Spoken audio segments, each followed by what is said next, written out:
આજે બનાવવાના છે મમરાના લાડવા. તો એમાં મેં લઈ લીધા છે 500 મમરા અને 1 વાટકો. હવે નાખી દેવાનો ગોળ. ગોળ નાખીને આવી રીતે સતત હલાવ્યા કરવાનું, ગોળ ઓગળી જાય ત્યાં સુધી.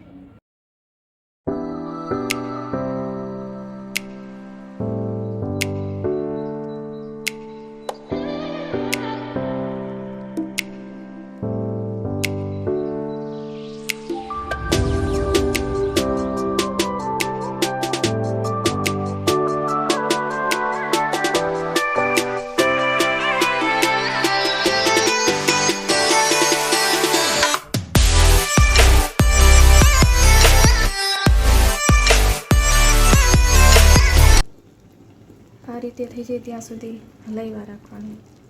હવે થઈ ગઈ છે ચાસણી રેડી. હવે એમાં નાખશું મમરા. આ રીતે પછી મિક્સ કરી દેવાના.